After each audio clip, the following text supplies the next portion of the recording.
Morning friends, मैं हूं engineer दस्तगीर और आप लोग देख रहे हैं पहल आईएएस मैथ सीरीज का आज दूसरा लेक्चर है। और इसमें आज जो हम जिस महत्वपूर्ण टॉपिक को डिस्कशन करने वाले हैं उसका नाम है घात और घातांक, यानी एक्सपोनेंट एंड पावर।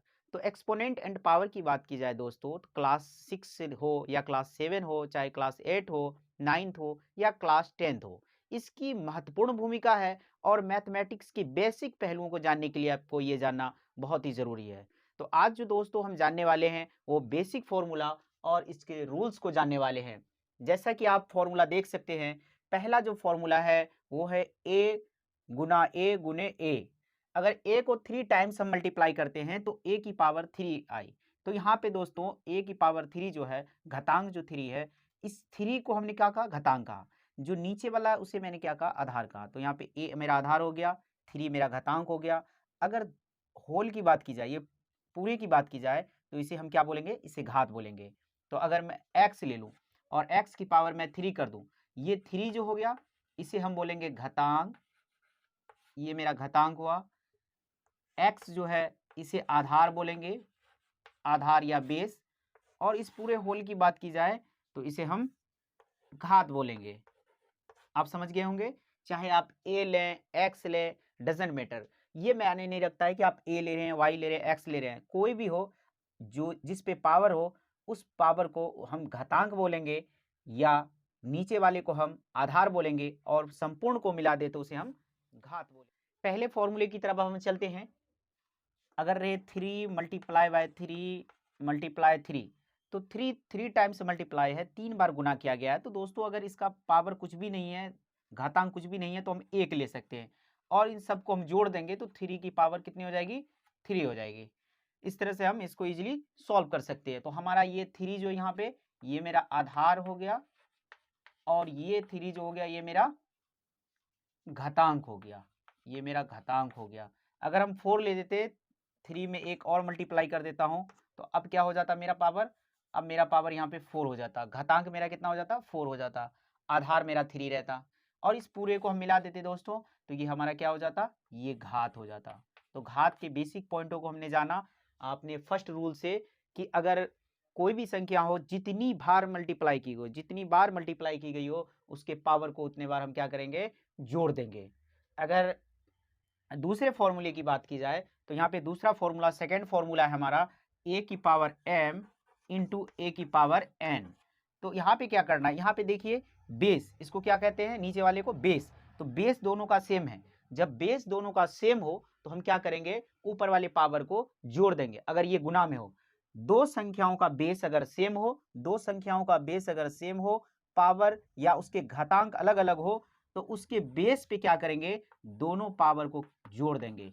तो a की पावर m इंटू ए की पावर n, तो a की पावर m प्लस n। एक एग्जाम्पल से हम ले लें, अगर 2 की पावर 3 मल्टीप्लाई बाय 2 की पावर 4, तो हम आसानी से इसे लिख सकते हैं 2 की पावर 3 प्लस 4 इक्वल टू 2 की पावर 7। आसानी से हमने इसे सॉल्व कर लिया। इसमें बेस दोनों मल्टीप्लाई में है, दोनों के पावर अलग अलग है, तो दोनों के पावर अलग है, घातांक अलग हैं और दोनों के बेस क्या है, सेम है। तो दोनों के बेस सेम थे, इसीलिए हमने एक बेस लिया और दोनों के पावर को क्या किया, आपस में जोड़ दिया। तो हमारा पहला फॉर्मूला यहाँ पे जो था वो एग्जाम्पल के थ्रू से हमने एक्सप्लेन कर लिया, और दूसरे फॉर्मूले की बात की जाए उसे भी हमने एक्सप्लेन कर लिया। दोस्तों हम तीसरे फॉर्मूले की तरफ, और तीसरे फॉर्मूले की बात की जाए तो तीसरा फॉर्मूला हमारा जो है वो भाग के रूप में है, a की power m divided by a की पावर n। तो इसमें हम क्या करेंगे कि जो पावर हैं उस पावर को हम सब्सट्रैक्ट कर देंगे या घटा देंगे। एक एग्जांपल के थ्रू हम ले चलते हैं। अगर 2 की पावर 4 डिवाइडेड बाय 2 की पावर 3 हो, तो इसे आसानी से हम लिख सकते हैं, बेस मेरा जो है सेम है, तो बेस, एक बेस ले लूंगा और उसकी पावर को हम क्या करेंगे, सब्सट्रैक्ट या घटा देंगे। तो ये आंसर आ जाएगा आपका 2 की पावर 3, 2 की पावर 3। आसानी से हमने सॉल्व कर लिया। तो 3 फॉर्मूले को हमने देख लिया कि कोई भी संख्या खुद से जितनी बार मल्टीप्लाई हो, उसके पावर जितने होते हैं वो आपस में जुड़ जाते हैं। ये हमने देखा। जैसे कि a multiply by a multiply by a, 3 बार इसको मल्टीप्लाई किया गया है a को, इसलिए इसकी पावर या घातांक यहाँ पे 3 है। a ही मल्टीप्लाई हो रहा है a से, इसलिए ये आधार है, और पूरे को हमने मिला दिया तो इसे हमने क्या कहा, ये घात है। दूसरे फॉर्मूले की बात की जाए तो हमने मल्टीप्लाई किया a की power m multiply by a की पावर n। जब गुना में रहे, मल्टीप्लाई में रहे, तो हम क्या करेंगे, उसके पावर को जोड़ देंगे, ऐड कर लेंगे। एग्जाम्पल के थ्रू हमने समझा। उसके बाद जब दो बेस समान हो उसके पावर अलग हो, जब दो बेस समान हो उसके पावर अलग हो, तब हम क्या करेंगे, उसके पावर को सब्सट्रैक्ट कर देंगे या घटा देंगे। यहाँ पे हमने किया 2 और 2 दोनों का बेस सेम था, इसीलिए हमने उसके बेस को लिया और उसके पावर को क्या कर दिया, घटा दिया। तो 2 की पावर 4 माइनस 1 यहाँ पे हो गया मेरा 2 की पावर 3। अब चलते हैं हम तीसरे फॉर्मूले के बाद चौथे फॉर्मूले की तरफ, और चौथा फॉर्मूला हमारा कहता है a की पावर m की होल पावर n। अगर इस तरह से आता है तो हम इसके पावर को आपस में मल्टीप्लाई कर देंगे। बेस हमारा है a और उसका पावर है m और होल पावर है n, तो कुछ नहीं करना है, नॉर्मली हम इसके पावर को क्या करेंगे, मल्टीप्लाई कर देंगे। एक एग्जाम्पल के थ्रू हम समझ लें। अगर 2 की पावर रहे 4, होल पावर रहे 5, तो हमें कुछ नहीं करना है, 2 इसकी जो पावर है 4 मल्टीप्लाई बाय 5, 2 की पावर 20 या 2 की पावर 20 हो गया। इस तरह से हम उसके पावर को क्या करेंगे, मल्टीप्लाई कर देंगे। अपने पांचवें फॉर्मूले की तरफ हम चलते हैं। अगर a की पावर a बाय b की पावर n रहे, तो हम इसे आसानी से क्या कर सकते हैं कि इजीली a की पावर n कर सकते हैं और b की पावर भी n कर सकते हैं। यहाँ पे हमारा जो बेस है, बेस अलग अलग है, पावर सेम है। जब भी बेस अलग अलग रहे और डिवाइडेड में रहे, यहाँ पे याद करने वाली बात है कि बेस क्या है यहाँ पे अलग अलग है और पावर क्या है यहाँ पे घातांक सेम है, तो हम क्या करेंगे, इस पावर को अलग अलग जो है इंडिविजुअली लिख देंगे। जैसे कि अगर यहाँ पे एक एग्जाम्पल के थ्रू समझे, 2/3, यहाँ पे बेस अलग है, पावर सेम है, तो हम आसानी से लिख सकते हैं 2 की पावर 4 डिवाइडेड बाय 3 की पावर 4। इस तरह से दोस्तों हमने बेसिक रूल्स जो थे एक्सपोनेंट एंड पावर के, उसको हमने देखा। सबसे पहले a multiply by a equal to a की पावर 3 हमने देखा, a की पावर 3, जिसमें a हमारा आधार था, 3 हमारा घातांक था, और पूरे संपूर्ण की बात की जाए, होल की बात की जाए, तो ये हमारा घात कहलाया। दूसरे फॉर्मूले की बात की जाए तो a की power m multiply by a की पावर n, यानी कि जब दो संख्या क्या हो, गुने में हो, और दोनों के पावर क्या हो, अलग अलग हो, और बेस क्या हो, सेम हो, तब हम क्या करेंगे कि एक बेस लेंगे और दोनों के पावर को आपस में घातांक को जोड़ देंगे। ये भी हमने एग्जाम्पल के माध्यम से समझा। तीसरे नंबर में हमने देखा कि a की power m divided by a की पावर m, यानी कि दो संख्या हैं जिसके बेस समान है और उसके पावर या घातांक अलग है, लेकिन ये भाग में, इस बार गुना में नहीं है। तो हम नॉर्मली क्या करेंगे, एक बेस ले लेंगे, वो संख्या को ले लेंगे और उसके पावर को क्या करेंगे, सब्सट्रैक्ट कर देंगे या घटा देंगे, तो आसानी से हमारा जो आंसर है वो आ जाएगा। चौथे फॉर्मूले की बात की जाए तो a की पावर m का होल पावर n, यानी कोई संख्या है, उसका कोई पावर है और उसका भी कोई पावर है, होल पावर है, तो हम दोनों पावर को क्या करेंगे, आपस में मल्टीप्लाई कर देंगे, तो हमारा जो क्वेश्चन है वो सॉल्व हो जाएगा। हमने ये भी एग्जाम्पल के माध्यम से समझा कि 2 की पावर 4 होल पावर 5, तो हमने नॉर्मली क्या किया, जो बेस था 2, बेस को ले लिया और जो इसके पावर थे, होल पावर थे, दोनों पावर को मल्टीप्लाई कर दिया। इस तरह से हमारा जो आंसर था वो 2 दी पावर 20 आ गया। फिफ्थ फॉर्मूले की बात की जाए तो फिफ्थ फॉर्मूले में हमने जाना कि दो संख्या हैं अलग अलग, दो संख्या अलग अलग हैं और उसके घातांक जो हैं वो सेम है, पावर जो है वो सेम है, तो दोनों संख्या को हम अलग अलग डिवाइडेड रूल जो है वो लिखेंगे उस रूल में और पावर को अलग अलग लिख देंगे। एग्जाम्पल के माध्यम से हमने समझा 2/3 दो अलग अलग संख्या हैं जिसके पावर या घातांक सेम है, तो हमने क्या किया, इजिली इसको पावर जो है ऊपर नीचे बस लगा दिया नॉर्मली। इस तरह से हमने बेसिक 5 फॉर्मूले को बड़ी बारीकी से समझा और इसके जो एप्लीकेशन है उसको चलते हैं दोस्तों अपने छठे फॉर्मूले की तरफ और इसे सॉल्व करने की कोशिश करते हैं। तो मेरा छठा फॉर्मूला यहाँ पे a मल्टीप्लाई बाय b की पावर n, तो आसानी से हमने देख लिया कि दोनों दो संख्या हैं जिसके बेस क्या है, अलग अलग है, पावर सेम है, तो इसे हम आसानी से लिख सकते हैं a की power n multiply by b की पावर n। एग्जाम्पल के थ्रू देखें, 2 मल्टीप्लाई बाय 5 की पावर 2, तो यहाँ पे हम आसानी से लिख सकते हैं 2 दी पावर 2 मल्टीप्लाई 5 की power 5 raise to the power 2। इस तरह से हम आसानी से सॉल्व कर लिए कि अगर दो संख्या क्या होगी, मल्टीप्लाई में होगी, पावर सेम होंगे, तो कुछ नहीं करना है, उस दोनों संख्याओं को लिख देना है और पावर जो सेम है दोनों पे बस पावर बैठा देना है। तो आसानी से यहाँ पे हमारा जो क्वेश्चन है वो सॉल्व हो जाएगा कि जब दो संख्याएं क्या हो, दो संख्याएं मल्टीप्लाई में हो, पावर सेम हो, तो हम दोनों संख्या को लिख देंगे और पावर यहाँ पे बैठा देंगे। इस तरह से आसानी से हम सॉल्व कर सकते हैं। अपने 7वें फॉर्मूले की तरफ अब चलते हैं कि कोई संख्या a raise to the power x equal to b हो, तब a बराबर जो होगा b 1/x हम लिख सकते हैं। यानी कि अगर a स्क्वायर बराबर यहाँ पे आ जाए मेरा 2 या 2 नहीं तो 4 भी ले सकते हैं आप, कुछ भी, तो यहाँ पे a जो होगा a equal to 4 raise to the power 1/2 आसानी से आप लिख सकते हैं। ऐसे भी आपने पढ़ा होगा कि स्क्वायर हटता है तो रूट चढ़ता है। अगर इस तरह से सॉल्व करिएगा a square equal to 4 then a equal to root under 4, इसी को आप लिख सकते हैं 4 1/2। आप चलते हैं अपने 8वें फॉर्मूले की तरफ और इसे सॉल्व करने की कोशिश करते हैं। दो संख्या है जिसका पावर क्या है, सेम है, a raise to the power n equal to b raise to the power n। तो आसानी से इसे हम लिख सकते हैं, ये दोनों संख्याएं जो होगी बराबर हो जाएगी a इक्वल टू b। एक एग्जाम्पल के माध्यम से समझे हम, तो यहाँ पे हम आसानी से लिख सकते हैं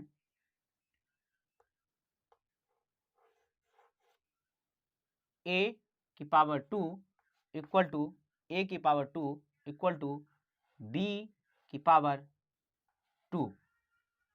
और यहाँ पे हमारा जो है, अगर यहाँ पे 2 की मल्टीप्लाई कर दें तो आसानी से हम सॉल्व कर सकते हैं a इक्वल टू 2b या a equal to b equal to a/2, कुछ भी सॉल्व कर सकते हैं हम आसानी से कि दो संख्याएं हैं जिसके पावर क्या है, दो संख्याएं हैं जिसके पावर सेम है, तो वो संख्याएं क्या हो जाएगी, आपस में बराबर हो जाएगी। इस तरह से हम आसानी से सॉल्व कर सकते हैं। अब चलते हैं हम अपने 9वें फॉर्मूले की तरफ। इस बार अंतर क्या है 8वें और 9वें फॉर्मूले में, इस बार दोनों के बेस सेम है लेकिन पावर अलग अलग है। तो पावर जब अलग रहेंगे, दो संख्या के जब पावर अलग रहेंगे, बेस सेम रहेगा, तो पावर क्या हो जाएंगे, इक्वल हो जाएंगे। a raise to the power m equal to a raise to the power n equal to क्या हो जाएगा हमारा m बराबर n, यानी कि दोनों के पावर क्या हो जाएंगे, सेम हो जाएंगे। सपोज डेट एग्जांपल ले लें एक, 2m a raise to the power 2m equal to a की पावर n।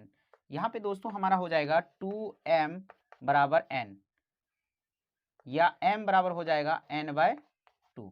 तो आसानी से आप पावर इसके निकाल सकते हैं। जब आप क्लास 8 के कंपाउंड इंटरेस्ट या चक्रवृद्धि ब्याज को पढ़िएगा, वहाँ जो है समय निकालने के लिए, ईयर्स निकालने के लिए आपको ये फॉर्मूले की ज़रूरत पड़ेगी। और भी बहुत सारी जगहों पे आप अगर क्लास 10th में ट्रिगोनोमेट्री पढ़ते हैं तो वहाँ भी इसकी ज़रूरत पड़ सकती है। अब चलते हैं अपने 10वें फॉर्मूले की तरफ। 10वें फॉर्मूले की बात की जाए तो 10वां फॉर्मूला कहता है कोई भी संख्या है अगर वो बाय में है, बटे में है, तो ऊपर जब ले जाइएगा तो नॉर्मली वो माइनस में आ जाएगा, उसके पावर क्या हो जाएंगे, माइनस में हो जाएंगे। इसे सॉल्व करने की कोशिश करते हैं कि कोई संख्या है a है 1/a है, तो इक्वल टू हो जाएगा a raise to the power -1, minus में चला जाएगा ऊपर, जब भी ऊपर लेके जाएंगे माइनस में जाएंगे। ऐसा क्यों लेके जाएंगे, इसके कारण है a 1/a इक्वल टू, मैंने कहा a की पावर -1, ऐसा इसलिए कहा कि जब किसी भी संख्या पे कुछ नहीं होता है तो पावर 1 होता है, कुछ नहीं होता तो मल्टीप्लाई में 1 होता है और पावर में 1 होता है। अगर कोई आपसे कहे कि a किससे मल्टीप्लाई है, किससे गुना है, तो ये 1 से है, कहेगा a का पावर कितना है, कुछ नहीं है तो 1 है। इसलिए जब ये पावर नीचे से ऊपर जाता है तो किस में हो जाता है, माइनस में हो जाता है। इस तरह से हमने जो बेसिक 5 फॉर्मूले शुरू में देखे और 5 फॉर्मूले अभी, टोटल हमने 10 देखा, इसमें 3 और बच रहे हैं, उसको डिस्कशन करने के बाद आसानी से हम सॉल्व कर सकते हैं। दोस्तों अब 10 फॉर्मूले को एक्सप्लेन करने के बाद अब हम आगे चलते हैं अपने 11th फॉर्मूले की तरफ। और 11th फॉर्मूला जो है वो कहता है कि अगर a/b के पावर -n, यानी कोई संख्या है अंश और हर के रूप में, नोमिनेटर और डिनोमिनेटर के रूप में, और उसके पावर जो है माइनस में हो, तो सिर्फ अंश को हर बना दीजिए और हर को अंश बना दीजिए। आपको मैं थोड़ा एक्सप्लेन करता चलूं। अगर 2/3 है, अगर आपने परिमेय संख्या हमारे जो इससे पहले के लेक्चर थे, फर्स्ट लेक्चर थे, अगर उसको आपने नंबर सिस्टम को पढ़ा होगा, या आप हमारे यूट्यूब चैनल पे जाके उसे देख सकते हैं, जो हमारा नंबर सिस्टम था, तो आप बेसिकली नोमिनेटर डिनोमिनेटर को जान पाएंगे। न्यूचुरल नंबर क्या होता है, ऑड नंबर, इवन नंबर, इन सारे पहलुओं को आप आसानी से जान सकते हैं। तो बात की जाए 2/3, ये होता है अंश, इसको मैंने बहुत अच्छे से एक्सप्लेन किया उसमें, ये अंश जिसे नोमिनेटर भी बोलते हैं, और नीचे वाले को बोलते हैं हर, डिनोमिनेटर। तो कोई दो संख्या है, नोमिनेटर और डिनोमिनेटर, अंश और हर के रूप में, अगर इसके पावर 2/3 है, अगर इसके पावर क्या है -4, तो कुछ नहीं करना है, इसके माइनस को हटाने के लिए नॉर्मली क्या करना है, अंश को हर बना दो, अंश को हर बना दो और हर को अंश बना दो, यानी पलट दो। तो यहाँ पे 3/2 आसानी से आप लिख दो, और यहाँ पे 4। तो इस पावर के माइनस को हटाने के लिए हमने क्या किया, संख्याओं की अदला बदली कर दी। जो अंश था उसे हमने हर बना दिया, और जो हर था उसे हमने अंश बना दिया। संख्याओं की अदला बदली कर दी, तो जो पावर, जो घातांक का जो माइनस था, वो साइन क्या हुआ, चेंज हो गया, नेगेटिव जो था पॉजिटिव में बदल गया। तो 11वां फॉर्मूला हमने क्या जाना, 11वां रूल्स कहता है कि जब कोई दो संख्या अंश और हर के रूप में हो, और उसका पावर नेगेटिव हो, ऋणात्मक हो, तो धनात्मक पावर बनाने के लिए अंश को हर बना दें और हर को अंश बना दें, यानी संख्याओं की अदला बदली कर दें, तो पावर जो ऋणात्मक रहेंगे वो धनात्मक बन जाएंगे। अब चलते हैं अपने 12वें फॉर्मूले की तरफ। कह रहा है कोई संख्या है जो मल्टीप्लाई है माइनस से, अगर उसके पावर जो होंगे, उसके पावर क्या है, सम है। इवन मतलब क्या होता है, सम है, और ऑड मतलब क्या होता है, विषम है। सम और विषम की बात की जाए तो मैं आपको बता दूं कि इससे पहले जो मैं प्रीवियस लेक्चर लिया था, वहां पे मैंने सम संख्या, विषम संख्या, भाज्य संख्या, अभाज्य संख्या, ये सारे संख्याओं को मैंने बड़ी बारीकी से एक्सप्लेन किया है। तो आप हमारे डिस्क्रिप्शन में जाके उस वीडियो को भी देख सकते हैं, और आसानी से ये सारे क्वेश्चन को सॉल्व कर सकते हैं। तो मैं थोड़ा हिंट देता चलूँ आपको। सम संख्या, यदि कोई संख्या के अंत में 0 हो, 2 हो, 4 हो, 6 हो, 8 हो, तो वो संख्याएं सम संख्या कहलाएगी। या आप इस तरह से कह सकते हैं, वे सारी संख्या जो 2 से पूर्णतः विभाजित हो, उसे हम सम संख्या कहते हैं।